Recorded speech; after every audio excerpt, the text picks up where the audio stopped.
Jargon Jakarta Baru yang diusung pasangan Jokowi Ahok cukup menarik perhatian masyarakat. Dalam 11 bulan kepemimpinan pemerintahan Provinsi DKI Jakarta, duet pasangan Jokowi Ahok berusaha menerapkan pembangunan pemerintahan yang bersih, transparan, serta berorientasi pada pelayanan publik Jakarta.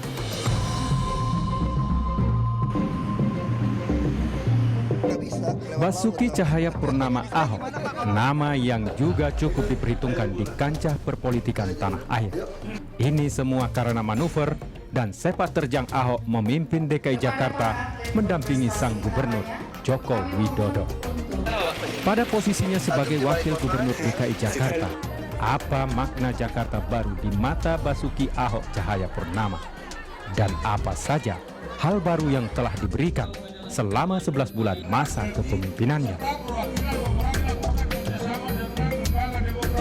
Selama 11 bulan memimpin Jakarta, sudah sejauh mana kemajuan Jakarta Baru, jargon yang diusung oleh pasangan Jokowi Ahok. Dan saat ini saya bersama Wakil Gubernur DKI Jakarta, Basuki Cahayapurnama alias Ahok. Saya panggil Pak Ahok saja ya.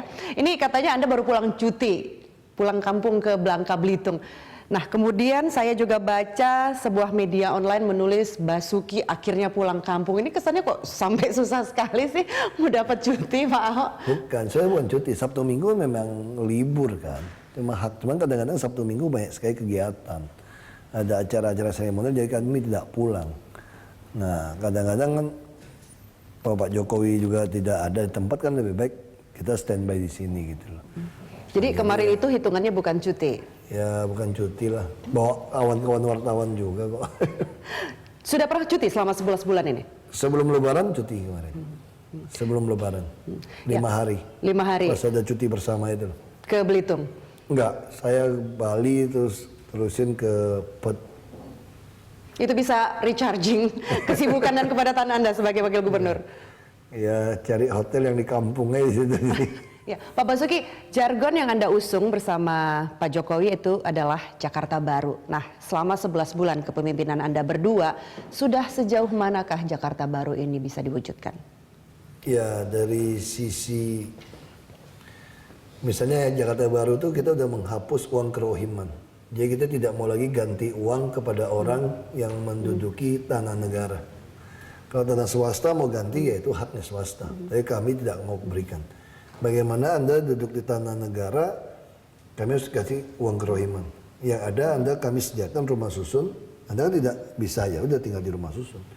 Nah itu kita lakukan. Kayak Pasar Jaya, PD Pasar Jaya juga yang selama ini untuk peluang pengusaha harus bayar 20 tahun di muka, untuk N0 kita kasih semacam periode gratisnya 6 bulan. Nah itu kita lakukan. Dan kita juga tentu dari sisi untuk rumah dan dari sisi kesehatan, orang tidak perlu lagi SKTM. Jadi kalau Anda ada yang sakit, yang penting Anda masuk lewat puskesmas. Kalau puskesmas dirujuk, asal mau di ruang kelas 3, kami nanggung. Nah, sama juga KJP. Banyak sekali kita hanya menggratiskan biaya SPP misalnya ya. Tapi ada sekolah-sekolah internasional, mereka sepakat komite mau tambahan, itu silakan. Jadi mereka wajib menyediakan 30% untuk yang tidak mampu. Ya, itu sudah bisa disebut sebagai Jakarta Baru. Ada KJP, ada ya, KJS. Jadi bukan KJP KJS-nya. Sebenarnya dia anggap Jakarta Baru itu adalah bagaimana Jakarta disiapkan jadi kota modern, tertata rapi, tetapi manusiawi. Nah kalau bicara manusiawi, yang paling penting bagi seorang manusia soal kesehatan gitu loh. Begitu bicara kesehatan, yang kedua tentu berbicara tentang pendidikan, bicara tentang rumah, hak usaha. Nah itu yang penting bagi kami. Ya. Pak Ahok, tapi kan seperti Anda katakan tadi ada Kartu Jakarta Sehat, terus kemudian Kartu Jakarta Pintar, tapi belakangan ini tidak terdengar lagi riaknya atau riuh rendahnya begitu. Nah kemudian kan kita juga pernah ingat ada rumah sakit 16 yang komplain begitu terhadap program Kartu Jakarta Sehat ini. Nah bagaimana kemudian sekarang perjalanan KJS? Cuma kita butuh evaluasi, ini bukunya saya lagi evaluasi. Nah kita temukan evaluasi, misalkan saya ada buat evaluasi setebal gini. Mengenai anggarannya? Ini bukan mengenai KJS. Jadi ada persoalan di KJS seperti ini. Jadi sakit itu dibagi 3, severity kalau diterjemahkan itu tingkat keparahan sakit. Nah harusnya rumah sakit kelas A Misalnya RSCM, kita bicara rumah sakit anak bunda, duren, sawit, kanker, darmais. Ini kan menangani yang keparahan yang paling tinggi gitu loh, yang ketiga. Tapi faktanya di lapangan, mereka menangani justru yang severity 1. Ini bisa tangani di puskesmas sebetulnya. Puskesmas kecamatan kami. Nah kenapa? Ini yang mesti kita audit. Mungkin ada dokter puskesmas nggak mau pusing, main kirim aja orang. Main rujukan saja. Atau yang kedua, masyarakat merasa kalau saya di puskesmas itu tidak sembuh, jadi sakit biasa pun dia paksa ke kelas rumah sakit yang tinggi. Nah ini juga menyebabkan yang bisa juga yang parahnya kenapa hanya di bawah 20%, misalnya RSCM, karena kamarnya habis. Jadi ini problemnya adalah di sistem rujukan. Iya, bisa sistem rujukan, bisa juga karena masing-masing rumah sakit ada tipe A ini yang salah. Makanya kita mesti evaluasi setelah 1 tahun. Tidak ada juga evaluasi terhadap sistem tarif karena kita Ya, ingat tarif 16 rumah sakit itu juga mundur dari program KJS karena Tarif tarif. masih masalah. Kenapa? Karena waktu tarif inasi BPJS dibuat, ini mengumpulkan seluruh pengalaman dari seluruh Indonesia tanpa memasukkan Jakarta, apalagi swasta. Nah itu dibuat, udah dapat angkanya bisa 100, ternyata pemerintah pusat tidak mampu membayar premi yang mahal. Jadi dia diskon di 75. Jadi bayangkan harga 100 saja tidak akan cocok dengan Jakarta. Nah sekarang kami sudah naikkan ke harga 100, tapi tetap tidak sama kan. Nah kalau tidak sama bagaimana menyesuaikan? Ini kan case mix ini kan per grup. Kalau dia grouping, kita tidak bisa membandingkan buah apel ke buah apel harganya. Ini karena bukan fee for service ini. Nah karena itu kita lagi berusaha. Kemarin saya ketemu profesor dari Malaysia yang merancang sistem ini. Kami Jumat akan rapat lagi dengan orang Kemenkes. Bahwa kita harus bikin tarif yang sesuai dengan Jakarta. Nah supaya karena target kami KJS seluruh rumah sakit di Jakarta mau menerima dan dengan senang. Nah tentu ada juga beberapa oknum yang nakal karena case mix ini menuntut dokter itu untuk betul-betul bisa mengerti mengisi coding. Jadi sudah ada kenaikan tarif Ya, dari program bisa sebelumnya. Kalau dulu kalau kita ke dokter nggak ada standarnya. Ibarat kalau ngambil tusuk gigi ketumpah seluruh kotak, kamu disuruh bayar nih kira-kira dihitung. Kita harus bayar. Karena di situ tidak ada daftar harga kan. Kalau ke restoran ke warteg kan ada daftar harga, nasi berapa. Kalau ke rumah sakit tidak ada. Nah itu yang mungkin membuat rumah sakit bisa untung gila-gilaan juga bisa terjadi. Jadi fraud bisa terjadi. Kalau ada yang niatnya tidak betul. Nah dengan sistem case mix yang diputuskan oleh pemerintah kita, ini membungkus tidak bisa. Ini sesuai kajian-kajian. Ya, Nah Pak itu yang harus kita lakukan. Ya, Pak Ho, sekarang sudah ada revisi anggaran untuk program KJS? Ya, Berapa sekarang total anggaran per bulan? Kita tidak revisi, masih sama, kita tidak tambah karena masih cukup. Karena DKI ini 23.000 udah besar. Karena pemerintah hanya 15.000. Nanti tahun depan mau dinaikkan 19.000. Jadi kita udah cukup besar KJS kita. 23.000. Hanya sistemnya sudah perbaiki. Nah kontrak sampai hari ini pun kami belum bayar askes. Karena kontrak itu dinilai masih bermasalah untuk menentukan ini. Jadi kita akan perbaiki, kita putus dulu, baru buat lagi yang baru. Sesuai arahan RKPP baru bisa kita bayarkan. Tapi secara keseluruhan, Australia itu butuh 7-9 tahun. Karena ini persoalan harga ini tidak bisa satu beli pisang berapa, tidak bisa. Ini mesti dari beberapa kasus. Dari jutaan kasus diplot bisa ketahuan mana di grouping. Makanya namanya kan case based group Indonesia INA CBGs. Nah ini sebenarnya inti itu case mix. Case mix itu jadi semua penyakit dipelajari, penanganannya habis berapa duit seluruh rumah sakit. Nah itu yang diambil. Nah sehingga rumah sakit bisa kita ketahui kalau dia tidak efisien, ya jangan dibungkus Setiap pagi, kemudian Jadi kalau mau curang mesti potong jari nih. Setor tangan, Pak. Dan setor tangan ini kalau kita antri pasti ada perbedaan per detik pun akan. Ini punya masalah. Saya tahu nih PNS ini, memang dia setor tangan, tapi habis setor dia pergi. Ya, Jadi mau pulang baru setor lagi. Iya, Makanya kita pengen banyak pasang CCTV. Iya, Pak. Kalau dilihat ya.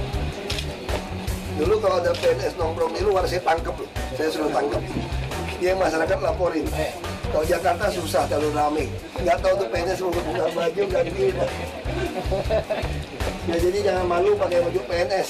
Pak Ho, dalam pengamatan kami, kebijakan Anda dan Pak Jokowi itu lebih banyak ke bawah. Misalnya relokasi pasar Tanah Abang, Blok G, relokasi warga di Waduk Pluit, terus kemudian di Kampung Deret, begitu. Apakah kebijakan ini memang karena kebanyakan pemilih Anda berasal dari lapisan bawah?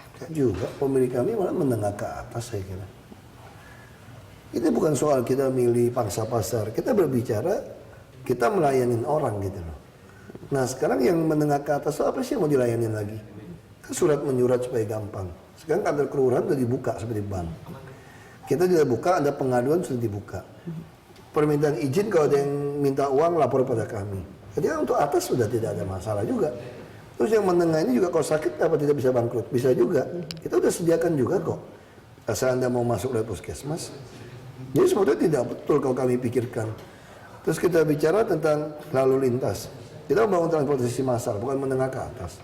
Kita juga mulai mau beli bus, kita mau operasi bus gratis. Apakah bukan untuk kalangan menengah ke atas juga? Nah kalau soal macet, ya selama Anda tidak mau pindah ke transportasi massal, ya tidak bisa.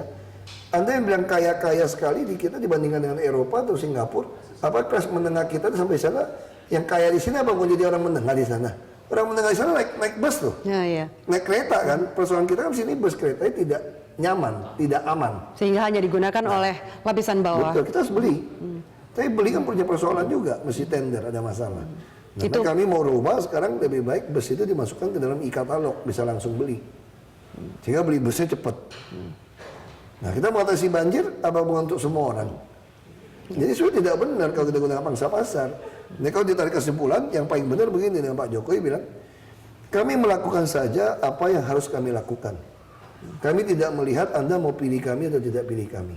Karena kami yakin kalau kami melakukan yang benar, yang Anda yang waras pasti pilih kami. Kalau seandainya jumlah tidak waras lebih banyak di DKI nantinya, saya kita bekerja keras, ya cuma ikhlas saja kami tidak dipilih kembali.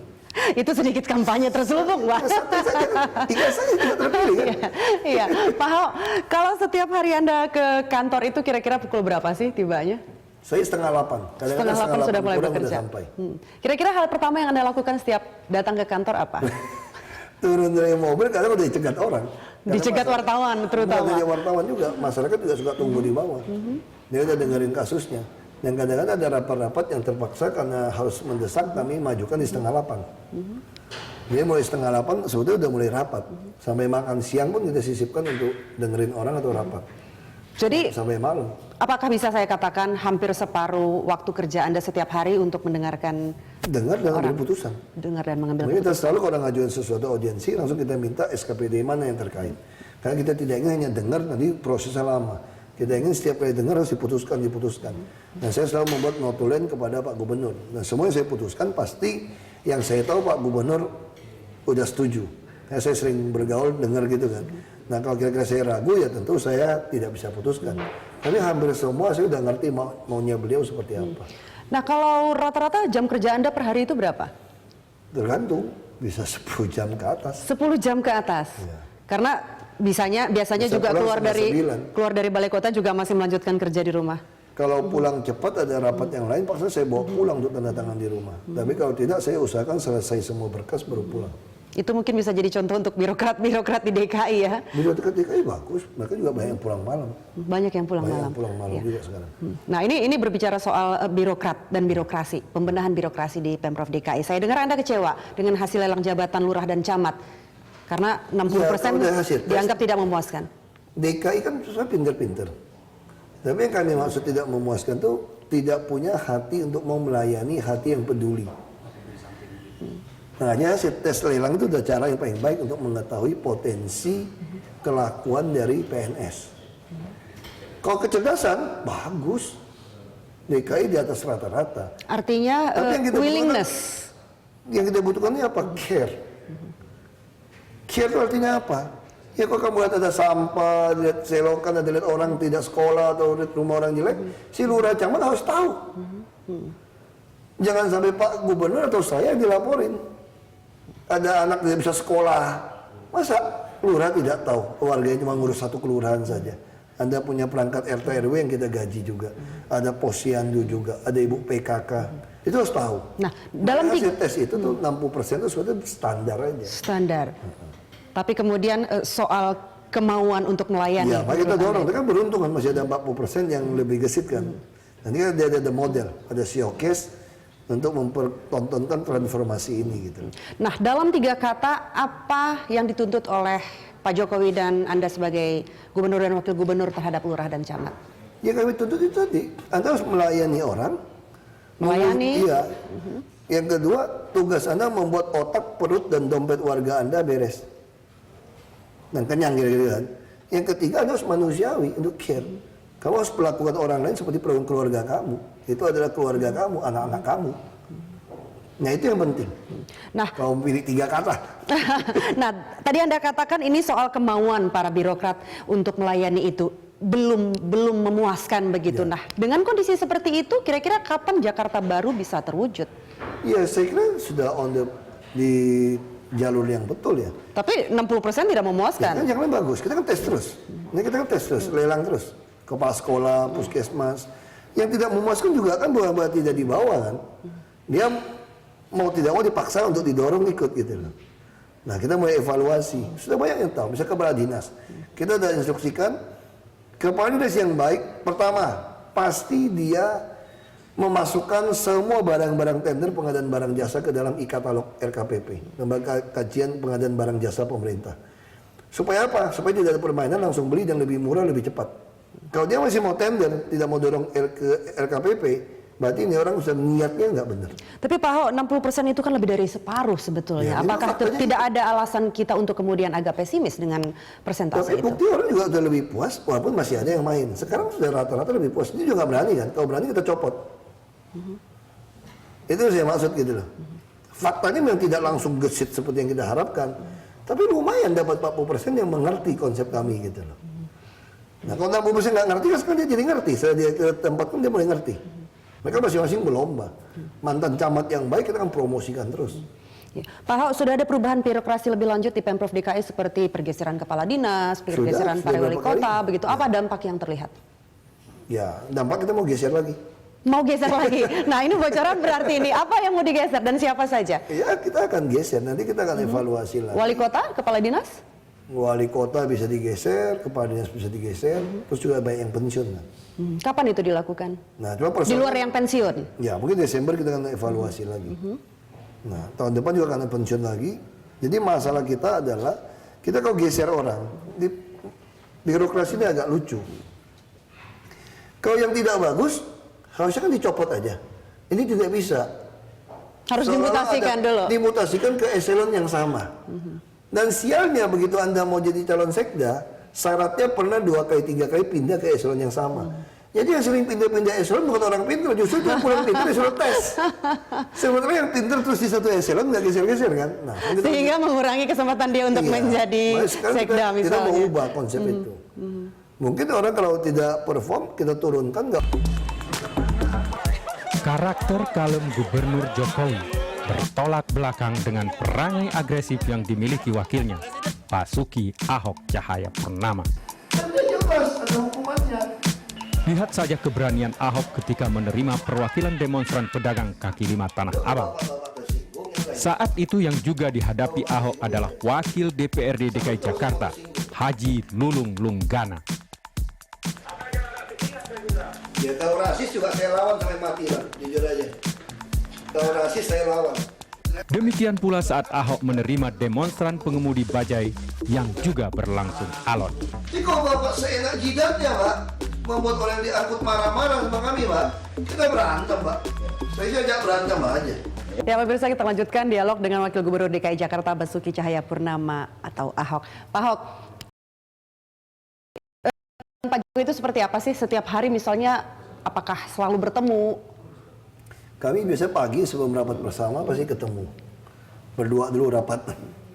Itu setiap hari? Ya tergantung, kalau nggak ada rapat, kalau beliau lagi berusukan ya tidak ada rapat. Tapi misalnya yang Senin ada Rapim atau Selasa TPUT pasti kita ketemu. Nah yang dibicarakan itu apa? Ya macam-macam topik, saya kan catat. Terus saya juga masukkan notulen kan kepada beliau. Jadi beliau udah pelajari, nanti kalau ada apa-apa bisa telepon. Tapi umumnya saya udah siapkan beberapa hal yang saya perlu tanya. supaya waktu rapat-rapat berikutnya saya bisa putuskan. Nah, dari sebagian banyak topik itu, apa kira-kira topik yang paling menyita perhatian saat diskusi dengan Jokowi? Hampir semua biasa-biasa aja sih. Biasa-biasa aja. Beliau juga merasa tidak ada yang, sebenarnya Jakarta ini ngomong sombongnya, Jakarta ini lebih mudah daripada di Belitung atau di Solo. Itu yang kami selalu katakan. Begitu? Kenapa? Pertama, semua kajian-kajian tentang masalah di DKI lengkap. Kalau di DKI, di daerah itu justru kami tidak tahu masalahnya apa. Yang paling susah kan kalau tidak tahu masalah. Kalau di DKI ini kajian-kajian masalahnya lengkap. Tinggal bagaimana menyelesaikannya. Itu yang beliau bilang kan waktu kampanye kan. Kadang selalu menganggap beliau ini bodoh atau pintar ya. Kok selalu kalau ditanya gimana atasi macet? Yang penting lihat lapangan eksekusi kan beliau jawabnya gitu kan. Seolah-olah beliau tuh orang bodoh kan. Tapi soal beliau benar. Ya, istilahnya tuh Jakarta tuh nggak perlu belajar otak baca-baca lagi, semua udah ada. Karena semua kajian sudah disajikan lengkap. Cuma perlu belajar otot aja, belajar otot jantung, otot saraf. Itu kenapa itu? Karena tekanan-tekanan. Karena kita pasti menyenggol kepentingan orang, kan zona nyaman orang kan. Menyenggol oknum dari melarat sampai oknum konglomerat kita senggol kepentingannya gitu loh. Nah terus beda Jakarta apa yang enak? Kalau kita ketemu 10 orang di daerah, mungkin 10 orang dulu waktu saya jadi kepala daerah, paling 2-3 orang yang S2 seperti saya. Kalau di Jakarta kita ketemu profesor, doktor. Kalau yang depannya nggak ada doktornya, belakangnya PhD. Jadi pinter-pinter di Jakarta. Nah ini beda gitu loh. Ini saya tertarik sekali dengan istilah Anda tadi, harus kuat otot jantung, otot saraf. Nah, kalau kita melihat dan perhatikan selama ini, Anda termasuk orang yang cukup atau sangat vokal bahkan untuk menanggapi masalah-masalah di Jakarta. Ada beberapa hal yang saya catat. Misalnya kasus Tanah Abang. Pernah Anda sebutkan kalau PKL Tanah Abang ngeyel, kami penjarakan. Nah, kemudian Anda pernah katakan kalau kamu mau cepat benerin Jakarta, bakar saja setengah kota. Nah, kenapa sih Anda harus menggunakan kalimat-kalimat yang tidak biasa ini? Menurut saya sih biasa-biasa. Karena Anda paksa saya kan. Anda paksa saya, waktu itu ada dari LSM, oknumnya dia marah-marah sama saya. Kenapa Bapak tidak menertibkan pelanggaran bangunan, pelanggaran kos, pelanggaran peruntukan, segala macam. Makanya saya bilang, kalau kamu paksa saya perbaiki Jakarta untuk pelanggaran saya perbaiki, mesti bakar setengah. Kan tidak mungkin kita lakukan maksudnya gitu loh. Kamu gila apa mau bakar Jakarta? Kan tidak mungkin kan? Ya kalau tidak mungkin, Anda jangan maksa saya menegakkan peraturan bangunan yang tidak sekejap ada aturan. Ya kan nuntut macam-macam gitu loh. Ini memang saya bilang dibakar Jakarta, kamu langsung sadar kan? Malah dibalikin, saya mau bakar Jakarta. Justru supaya kamu sadar, nggak mungkin dong kita bakar Jakarta untuk perbaiki gitu. Ini pun parah banget. Nah itu pertama. Kalau ngeyel yang betul kan, itu ada perda mengatur, undang-undang mengatur. Kalau Anda melanggar, itu Undang-Undang Nomor 22 tahun 2009 tentang lalu lintas, angkutan jalan raya itu. Kalau Anda menduduki jalan raya, ya Anda ditindak. Ada ancaman kurungan 60 hari atau denda 50 juta. Bukan saya yang mengancam. Jadi orang aja, karena orang selama puluhan tahun tidak pernah peraturan ditegakkan di Jakarta gitu loh. Itu memang kalimat-kalimat yang belak-belakan itu memang ciri khas seorang Ahok ya, bisa dikatakan begitu. Saya cuma berpikir mulut, otak sama hati ya sama aja ngomong. Ngapain kita tutup-tutupin? Kesel kan? Ngapain jaim? Saya juga bukan pejabat, saya pikir. Saya cuma pelayan Anda. Anda jangan memanfaatkan karena saya pejabat, saya mesti sopan-sopan ngomong halus-halus sama Anda, lalu Anda boleh sembarangan gitu loh. Enak aja, saya juga orang gitu loh. Saya pikir kayak begitu. Ya Pak Ahok, sebagai wakil gubernur Anda bukan tipe wakil gubernur yang kalem, duduk di belakang meja dan kemudian mendampingi. Aku duduk di belakang meja kok. Aku di belakang meja terus. Iya, artinya Anda cukup vokal dan keras begitu, statement maupun tindakan. Nah, sementara di pihak lain Pak Jokowi itu termasuk tipe yang lebih kalem begitu. Nah, sejauh ini siapa bilang beliau kalem? Paling tidak itu persepsi publik. Beliau orangnya sangat firm gitu. Kalau dia putuskan dia keras sekali, tidak digeser. Kalau dia copot PNS, kamu mau ribut apapun dia tahan. Mau kirim massa datang pun dia tahan beliau. Jadi siapa bilang beliau itu orang yang lembek? Kalem bukan lembek. Iya, kalem artinya bawaannya itu ya kan, mungkin gayanya kalem begitu. Musiknya aja Metallica. Saya malah lebih lembek daripada beliau sebetulnya. Musiknya apa nih? Dangdut. Nah, dengan gaya mungkin karakter yang agak sedikit berbeda, satu belak-belakan, satu kalem, walaupun dua-duanya bisa dianggap firm begitu, apakah kemudian Pak Jokowi itu srek dengan gaya Pak Ahok yang belak-belakan tadi? Udah lama nggak dikasih saya rapat kan. Sederhana kan. Kalau beliau tidak srek dengan saya, harusnya hak untuk rapat semua udah dicoret. Saya bisa putuskan di dalam rapat. Artinya kan beliau kan oke gitu loh. Laporan-laporan saya di notulin juga beliau oke kan. Kalau tidak udah lama. Pasti beliau dia bilang sama semua dinas, sudah nggak rapat dengan Wagub, tidak perlu lagi, semua ke saya. Selesai saya kan. Ya, Pak Ahok, Anda dan Pak Jokowi sama-sama berasal dari partai politik. Nah, hubungan antara gubernur dan wakil gubernur yang sama-sama dari partai politik ini seringkali menimbulkan perpecahan di tengah jalan begitu. Nah, apakah kemudian Anda melihat atau bisa menjamin hubungan wakil gubernur dan gubernur ini akan langgeng sampai di akhir masa Ya itu jabatan? yang Pak Gubernur bilang, sama saya juga berpikir, kita bisa berantem kalau kita berebut rezeki, berebut sesuatu. Kalau pekerjaan numpuk, kamu mau berebut aja, nggak mungkin berantem. Berebut pekerjaan. Iya, kami ini berebut pekerjaan, bukan berebut uang. Dia nggak mungkin berantem. Makanya Pak Gubernur bilang kalau wakil mau ambil 50% kerjaan, ambil aja. Saya juga bilang kalau Gubernur mau ambil 90, ambil aja deh. Ya sama kan. Jadi nggak mungkin berantem. Yang berantem kalau bagi rezeki, bagi kuasa, bagi duit. Jadi sampai saat ini sejauh ini harmonis? Ya bayangin udah 1 tahun, saya pikir sampai selesai juga oke-oke aja. Kan kita nggak ada niat berebut duit, berebut kerjaan. Ya, ya. Dari sekian banyak janji Jakarta baru, warga Jakarta mungkin hanya akan teringat pada 2 hal, yakni banjir dan macet. Masalah klise kota metropolitan DKI Jakarta.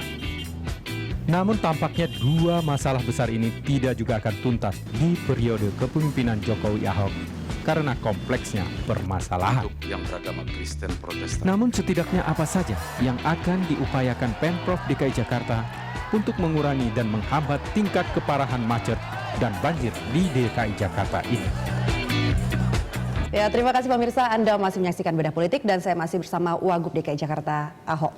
Pak Ahok, dari sekian banyak janji Jakarta baru Anda bersama Pak Jokowi, 2 hal yang paling besar diingat masyarakat itu adalah banjir dan macet. Nah, selama hampir setahun menjadi Wagub, apakah Anda melihat ada yang perlu direvisi dari kebijakan banjir? Kita mulai dari banjir dulu ini. Tidak ada yang perlu direvisi. Tidakkah Anda melihat janji itu terlalu muluk? Tidak terlalu muluk. Persoalan cuma tinggal ngadu-ngadu otot aja udah sekarang.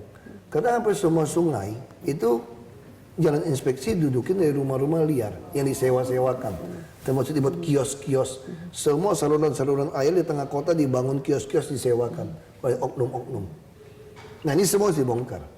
Yang punya rumah, kita harus sediakan rumah. Karena kan manusiawi tadi. Anda tidak dapat kerohiman tapi Anda disediakan rumah untuk tinggal. Itu yang jadi masalah. Nah ini selain butuh waktu untuk rumah, kami juga sudah bayar rumah susun. Yang rusak kami perbaiki. Perlawanan ini yang konyol gitu, minta uang. Ini ngadu otot aja udah. Nah kita juga akan gunakan secara celah hukum. Misalnya orang yang menyewa-nyewakan rumah-rumah liar sewa-sewa itu, kalau Dirjen Pajak bisa membantu, kami akan kejar dia pajak. Sewanya ada pajak final 5%. Berarti mereka puluhan tahun tidak bayar. Kita akan tangkapin. Kalau berikutnya kalau secara persuasif dia tidak mau, kita akan tangkapin. Nah, itu langkah-langkah realistis yang bisa dilakukan untuk mengurangi faktor banjir. Kenapa ini penting? Selain waduk-waduk harus kita normalisasi. Tapi semua waduk di tempat tumpukan sampah dan tempat rumah-rumah sewa. Ini mesti dibereskan. Makanya pasti ngadu-ngadu otot aja udah seperti ini. Nah kalau soal kenapa ini pentingnya normalisasi sungai? Semua sungai dirancang itu ada 7,5 meter jalan inspeksi. Selain untuk membersihkan sungai, ini kan jadi jalan tikus sebetulnya istilah kita. Kalau ngatasi macet itu masih banyak jalan-jalan alternatif.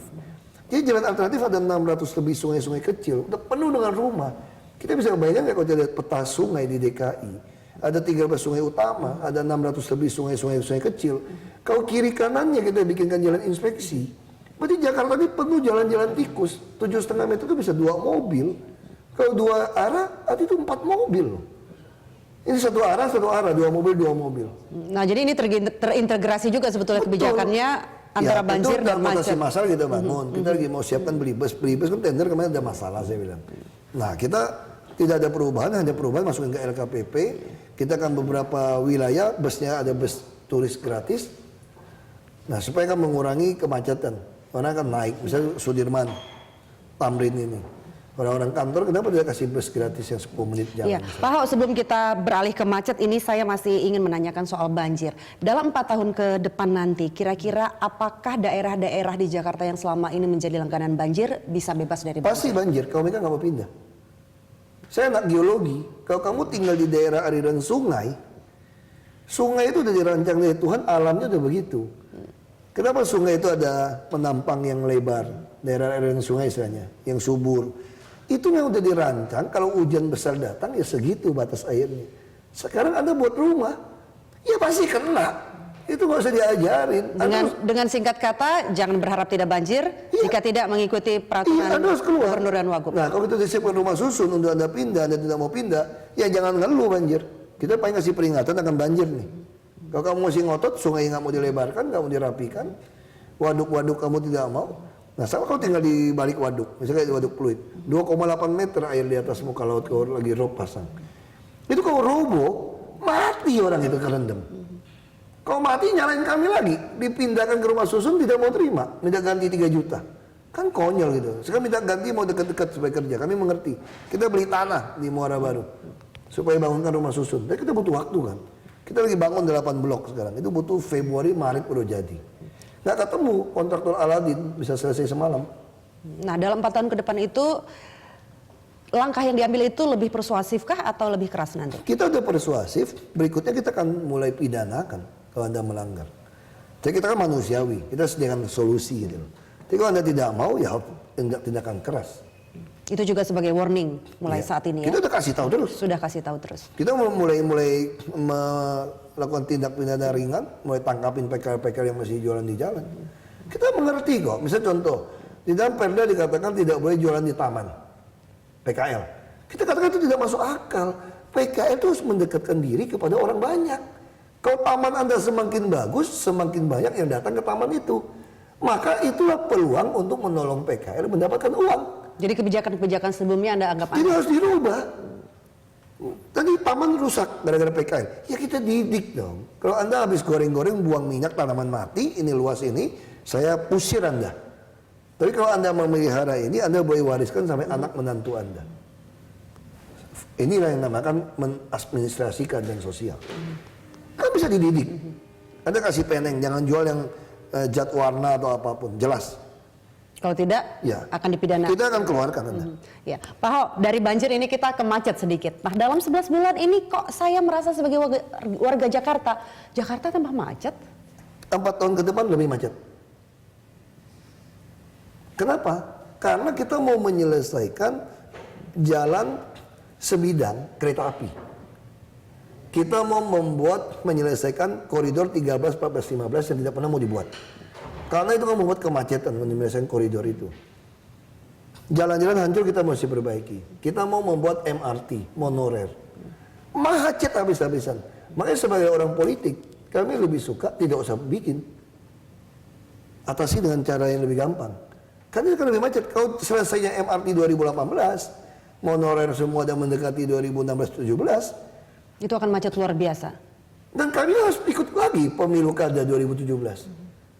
Kalau orang berpatokan pada macet, semua orang pasti tidak mau memilih kami.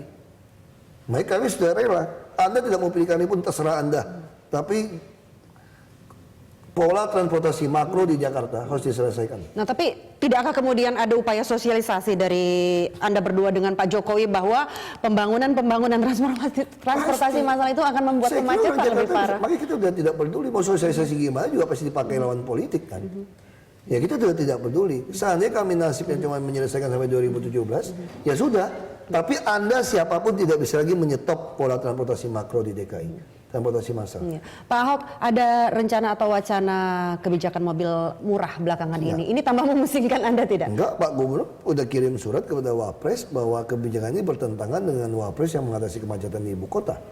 Dan kami tentu Pak Ahok, kalau mau hitung-hitungan dalam 11 bulan ini kinerja Anda dengan Pak Jokowi ini sudah berapa persen bisa membentuk Jakarta baru? Kalau belum 100% lah. Aduh, saya nggak pernah tahu tuh hitungan berapa persennya.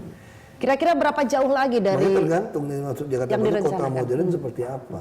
Kalau kita mau seperti negara yang lain lebih tertata rapi ya 10 tahun. Nah, sampai seperti sekarang nggak Tidak bisa satu periode ya? Jakarta dibangun, tidak pernah memikirkan seperti kota maju. Ada saluran air limbah, pengolahan tidak ada yang buang ke sungai. Makanya kita memanfaatkan nanti reklamasi 17 pulau, itu betul-betul semua harus tidak ada yang dibuang di luar. Jadi tidak bisa Kesempatan membangun kota baru itu waktu reklamasi pulau. tidak bisa membangun Jakarta Baru itu dalam satu periode 5 tahun, minimal 10 tahun. Tapi kalau cuma sekedar untuk kemacetan, bisa. Mulai kelihatan gitu loh. Mulai kelihatan. Kayak penataan rumah kumuh, kalau kita ototnya lebih kuat dan dibantu dari aparat cukup baik, kita bisa. Nah, kita rencana merelokasikan 120.000 keluarga ke Marunda. Kita siapkan Sejauh ini hampir sudah 500 berapa hektar. persen? Sekarang sudah ada 26 blok, sudah ada 2.600, tambah yang lain sudah ada 4.000-5.000-an rumah ya. Kita mau bangun lagi 100.000 unit lagi, sampai 120.000 unit. Akan selesaikan dalam 4 tahun ke depan? Kalau para pengembang komitmen membayar hutang-hutang mereka, bisa selesai. Makanya nanti saya mau rapat dengan mereka. Ya, Pak Ahok, ini kan pasti banyak target prioritas Anda dan Pak Jokowi. Nah, dari sekian banyak target itu sebetulnya paling top priority itu apa? Ya kalau mau populer ya kita bilang banjir dan macet kan. Tapi sebenarnya kami ini, target kami itu orang. Jadi priority kami itu bagaimana membuat otak atau kepalanya warga DKI, perutnya orang warga DKI, dan dompetnya itu penuh. Itu target prioritinya. Ya semuanya hanya ekses tambahan. Ya semua target itu fokusnya ke orang. Yang kami bangun Bagaimana orang itu bisa lebih mudah hidup di Jakarta? Ya, lebih begitu. pintar, lebih bahagia, ya lebih rasional. Dan lebih dengan itu toleran. juga harus ditopang dengan fasilitas-fasilitas di Jakarta seperti transportasi massal. Iya. Kalau macet kan stres kamu. Pasti. Makanya kita mau membangun di tengah-tengah kota, kita ambil sekolah, pasar, nanti ada apartemen-apartemen sederhana pakai lift yang sewa bulanannya itu seperti harga kos di daerah itu. Sekarang kos daerah utama bisa 3 juta. 2 juta, 3 juta. Mana ada apartemen? Kalau kosan nggak bisa. Kalau ada anak, punya suami, punya istri kan repot. Ada pembantu. Tapi kalau ada punya apartemen 2 kamar, bisa. Tapi masalahnya mana ada di tengah kota orang nyewain apartemen 2 kamar, harga kos. Nggak mungkin kan? Pasti sudah di atas 5 juta. Dan harus bayarnya mungkin 6 bulan atau setahun di muka. Dan ada jaminan. Kami kan tidak. Asal Anda punya rekening bank, kita debit tiap bulan. Nah kita bisa pasar minggu, kami mau bangun, pasar rumput kami mau bangun. Itu bisa menampung berapa pasar banyak rumput bisa kepala? 3.500 keluarga. 3.500 Kita bangun super blok yang disewakan, tapi Anda nggak bisa jual. Kalau jual saya usir dan 6 tahun penjara. Dia kan banyak juga bajingan tanda kutip, dapat ini dijual, tapi yang dipikir manusiawi juga, bukan bajingan. Dia bilang apa? Saya dapat jatah tinggal di rumah susun. Ada yang nawarin 45 juta. Saya dari lahir sampai tua di pinggir sungai.